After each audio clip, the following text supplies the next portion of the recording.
അസ്സലാമു അലൈക്കും. ഞാൻ ഇന്ന് എത്തിയിട്ടുള്ളത് എള്ളുണ്ടയുടെ റെസിപ്പിയുമായിട്ടാണ്. രണ്ട് വിധത്തിൽ ഞാനിവിടെ എള്ളുണ്ട ഉണ്ടാക്കുന്നുണ്ട്. അപ്പോൾ ഇത് എങ്ങനെയാന്ന് കണ്ടു നോക്കാം. 250 ml മെഷറിംഗ് കപ്പിനാണ് ഞാനിവിടെ അളവ് പറയുന്നത്. അപ്പോൾ എള്ളുണ്ട ഉണ്ടാക്കുന്നതിന് വേണ്ടിയിട്ടുള്ള അരി വറുത്തെടുക്കാം. അതിനായിട്ട് ആദ്യം 1 കപ്പ് അരിയാണ് ഞാനിവിടെ എടുത്തിട്ടുള്ളത്. അത് നല്ലപോലെ കഴുകി വൃത്തിയാക്കിയതിന് ശേഷം വെള്ളം വാർത്തിട്ട് ഇതൊന്ന് വറുത്തെടുക്കുക. നല്ലപോലെ പൊട്ടി തുടങ്ങിയാൽ നമുക്കിതിനെ ഫ്ലെയിം ഓഫ് ചെയ്ത് ഒരു സൈഡിലേക്കായിട്ട് മാറ്റി വെക്കാം. ചൂടാറുന്നതിന് വേണ്ടി അരി അളന്ന അതേ കപ്പിലാണ് കടല എടുത്തിട്ടുള്ളത് കേട്ടോ. പീനട്ട് ഇത് 2 കപ്പാണ് ഞാനിവിടെ എടുത്തിട്ടുള്ളത്. ഇതും അതുപോലെ തന്നെ ആ ചട്ടിയിലിട്ട് നല്ലപോലെ ഒന്ന് വറുത്തെടുക്കുക. പുറം ഭാഗം ഇങ്ങനെ തൊലി പൊളിഞ്ഞു പോരുകയും ഒരു കറുപ്പ് കളർ വരികയും ചെയ്താൽ ഫ്ലെയിം ഓഫ് ചെയ്ത് മാറ്റി വെക്കാം കേട്ടോ. പിന്നെ കയ്യിലിങ്ങനെ ഞെരടിയിട്ടുണ്ടെങ്കിൽ പെട്ടെന്ന് തൊലി അടർന്നു പോരും കേട്ടോ. ഇത് ഈ സമയമായ ഫ്ലെയിം ഓഫ് ചെയ്ത് ചൂടാറുന്നതിന് വേണ്ടിയിട്ട് വേറെ സൈഡിലേക്ക് മാറ്റി വെക്കാം. ഇനി അതുപോലെ തന്നെയാണ് എള്ളും എടുത്തിട്ടുള്ളത്. 2 കപ്പ് തന്നെയാണ്. ഈ എള്ളൊന്ന് കഴുകിയിട്ടാണ് നമ്മൾ എടുക്കുന്നത്. 2-3 തവണയായിട്ട് ഞാനിവിടെ എള്ള് കഴുകി എടുക്കുന്നുണ്ട്. എള്ളിലെ അഴുക്ക് നിങ്ങൾക്ക് കാണാൻ കഴിയും കേട്ടോ. അങ്ങനെ നല്ലപോലെ കഴുകിയതിന് ശേഷം വെള്ളം വാരാനായിട്ട് മാറ്റി വെക്കുക. ശേഷം നമുക്ക് എള്ള് വറുത്തെടുക്കാം കേട്ടോ. എള്ളിന്റെ ഔഷധ ഗുണം നമുക്കൊന്ന് നോക്കാം. ശോഷിച്ചു പോയ മസിലുകളെ ബലപ്പെടുത്തുന്നു. നമ്മുടെ ശരീരത്തിന് ആവശ്യമായ കാൽസ്യം വർദ്ധിപ്പിക്കുന്നു. കാൽസ്യം വർദ്ധിക്കുന്നത് കൊണ്ട് തന്നെ എല്ലിന്റെ സാന്ദ്രതയും കടുപ്പവും വർദ്ധിക്കുന്നു. യൗവനം നിലനിർത്തുന്നു. മുടി അഴകിനും ശരീരകാന്തിക്കും ഇമ്മ്യൂണിറ്റി നിലനിർത്തുന്നതിനും എള്ള് നമ്മെ സഹായിക്കുന്നു. ഇത്രയും ഔഷധ ഗുണമുള്ള എള്ളിനെ എങ്ങനെ വേണ്ടാന്ന് വെക്കുക. ഇതുവരെ എള്ളുണ്ട കഴിക്കുമ്പോൾ അതൊരു രസം, അതൊരു മധുരം. ആ മധുരത്തിൽ എങ്ങനെ കഴിച്ചു പോകണം, ഔഷധ ഗുണം എന്താണെന്ന് അറിഞ്ഞിരുന്നില്ല.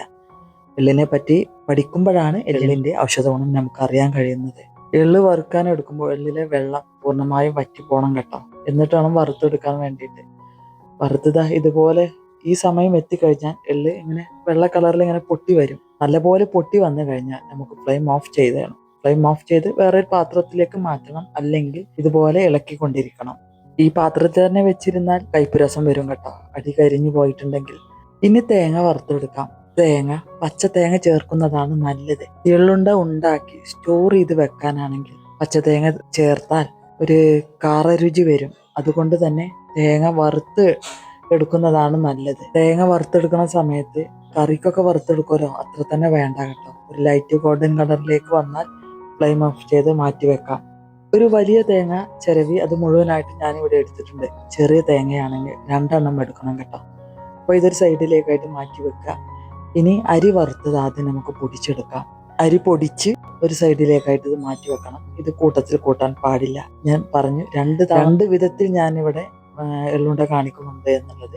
അതിലൊരു ഐറ്റംസിലേക്കാണ് ഈ അരിപ്പൊടി ചേർക്കുക. ഇനി എള്ള് പൊടിച്ചെടുക്കാം. എള്ള് പൊടിച്ചെടുത്തത് വലിയൊരു പാത്രത്തിലേക്ക് മാറ്റി കൊടുക്കണം. എല്ലാതും പൊടിച്ച് ഈ പാത്രത്തിലേക്ക് തന്നെയാണ് ചേർത്ത് കൊടുക്കുന്നത്. കാരണം ഇതൊക്കെ കൂടെ കുഴച്ചെടുക്കണം. അതിന് മാത്രം വലിയൊരു പാത്രത്തിലേക്കാണ് ഇത് മാറ്റി കൊടുക്കേണ്ടത്. ഇനി ആ മിക്സിയുടെ ജാറിലേക്ക് തന്നെ കടല ചേർത്ത് കൊടുക്കാം. കടലയും അതുപോലെ തന്നെ പൊടിച്ചെടുക്കാം.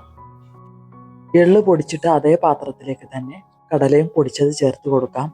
ഇനി ആ മിക്സിയുടെ ജാറിലേക്കായിട്ട് തേങ്ങ ചേർത്ത് കൊടുക്കാം. തേങ്ങയും ഒന്ന് ചതുക്കിയെടുക്കണം. ചതുക്കിയെടുത്തതിന് ശേഷം ഈ പാത്രത്തിലേക്ക് തന്നെ ഇട്ട് കൊടുക്കുക.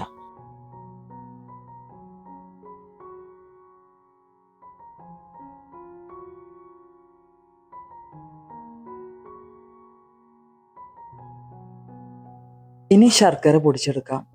4 അച്ച് ശർക്കരയാണ് ഞാനിവിടെ എടുത്തിട്ടുള്ളത്. ഇതൊന്ന് ചതച്ചതിന് ശേഷമാണ് മിക്സിയുടെ ജാറിലേക്കായിട്ട് ചേർത്ത് കൊടുക്കേണ്ടത്. ഇതുപോലെ ആയിട്ട് ആക്കിയിട്ട് ഇതും ഈ കൂട്ടിലേക്ക് തന്നെ ചേർത്ത് കൊടുക്കുക.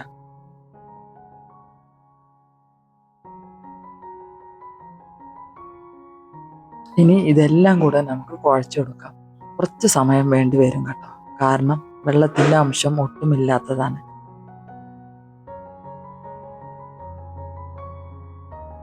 ഏകദേശം ഇതിന്റെ രൂപം പുട്ടിന് പൊടി നനച്ചാൽ എങ്ങനെ ഉണ്ടാവും അതുപോലെ ഇരിക്കും കേട്ടോ. ശർക്കര ഉരുക്കി ഒഴിച്ചതാണെങ്കിൽ പെട്ടെന്നുണ്ട് കുഴച്ചെടുക്കാൻ വേണ്ടിയിട്ട്. കാരണം എല്ലായിടത്തേക്കും ഒരുപോലെ എത്തുമല്ലോ. ഇതങ്ങനെയല്ല. ശർക്കര നമ്മൾ മിക്സിയുടെ ജാറിലിട്ടിട്ട് എടുത്തപ്പോൾ അതിൽ കട്ട പോലെയാണ് കിട്ടിയിട്ടുള്ളത്. അത് എല്ലായിടത്തേക്കും എത്തണമെന്നുണ്ടെങ്കിൽ നല്ലപോലെ സമയം എടുത്ത് വേണം കുഴച്ചെടുക്കാൻ വേണ്ടിയിട്ട്.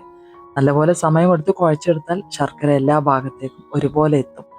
നല്ലപോലെ സെറ്റ് ആയി കഴിഞ്ഞാൽ ഇതിലേക്കായിട്ട് 1 ടീസ്പൂൺ നെയ്യ് കൂടെ ചേർത്ത് കൊടുക്കണം.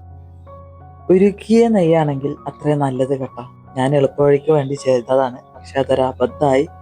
എന്നാലും പ്രശ്നമല്ല, കുറച്ച് സമയം കൂടി കുഴച്ചെടുക്കണം, അത്രയേ ഉള്ളൂ. ഈ 4 ശർക്കര ഈ പറഞ്ഞ അളവിലേക്ക് പാകമാണ് കേട്ടോ. ഇനി കൂടുതലായിട്ടൊന്നും ചേർക്കേണ്ടതില്ല. പിന്നെ നെയ്യ് ചേർത്തത് കൊണ്ട് തന്നെ ഇതിന്റെ ടേസ്റ്റ് ഒന്നുകൂടെ കൂടെയുള്ളൂ. ഇനി ഉരുട്ടിയെടുക്കലാണ്. വളരെ സാവധാനം ക്ഷമയോടുകൂടി വേണം ഇത് ഉരുട്ടിയെടുക്കാൻ, അല്ലെങ്കിൽ പൊട്ടിപ്പൊളിഞ്ഞു പോവും. അങ്ങനെ പകുതി ഭാഗം ഞാൻ ഉരുട്ടിയെടുത്തു. അതായത് നമ്മൾ പൊടിച്ചെടുത്ത അളവിലെ പകുതി ഭാഗം ഉരുട്ടിയെടുത്തു. ഇതാണ് യഥാർത്ഥത്തിൽ എള്ളുണ്ട. ഇനി ബാക്കി പകുതിയിലേക്കാണ് അരി പൊടിച്ചത് ചേർത്ത് കൊടുക്കുന്നത്. അരി വറുത്ത് പൊടിച്ചില്ലേ, ആ പൊടി ചേർത്ത് കൊടുക്കുക. ഇത് ചേർത്ത് കൊടുക്കുമ്പോൾ അല്ലെങ്കിലേ വെള്ളമായില്ല, കൂട്ടത്തിൽ ഒന്നും കൂടെ ഡ്രൈ ആയി പോകും. അപ്പൊ അതിന് വേണ്ടിയിട്ട് ശർക്കര തേങ്ങയും ചേർത്ത് മിക്സ് ആക്കിയിട്ട് ഞാൻ മുമ്പ് വെച്ചിരുന്നു, അത് കുറച്ചുകൂടെ ചേർത്ത് കൊടുക്കുന്നുണ്ട്. എന്നിട്ട് നല്ലപോലെ ഒന്നുകൂടി കുഴച്ചെടുക്കാം, ശേഷം ഉരുട്ടിയെടുക്കാം. ഔഷധ ഗുണം കൂടിയ എള്ളുണ്ടൊക്കെ നല്ലപോലെ എള്ളിന്റെ കളർ ഉണ്ടാവും കേട്ടോ. മറ്റേതിലൊന്നുകൂടി അരി പിന്നെ തേങ്ങയും ശർക്കരയൊക്കെ ഒന്നുകൂടെ ചേർത്തില്ലേ, അതുകൊണ്ട് തന്നെ അതിന്റെ കളറിന് മാറ്റം ഉണ്ടാവും കേട്ടോ. ഇത്രയും എള്ളുണ്ട ഉണ്ടാക്കി ഒറ്റയടിക്ക് തിന്നു തീർത്താൽ അത് അതിലേറെ ദോഷമാണ് കേട്ടോ, ഗുണത്തിലേറെ ദോഷം ചെയ്യും. അതുകൊണ്ട് തന്നെ ഒരു ദിവസത്തിൽ ഒരു എള്ളുണ്ട, അതാണ് കണക്ക്.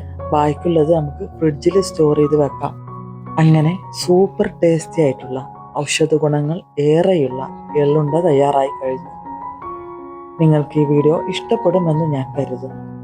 ഉപകാരപ്പെടുമെന്ന് തോന്നുകയാണെങ്കിൽ ഇത് മറ്റുള്ളവരിലേക്ക് ഷെയർ ചെയ്ത് കൊടുക്കുക. ഇഷ്ടമായ ലൈക്ക് ചെയ്യുക, സബ്സ്ക്രൈബ് ചെയ്യുക.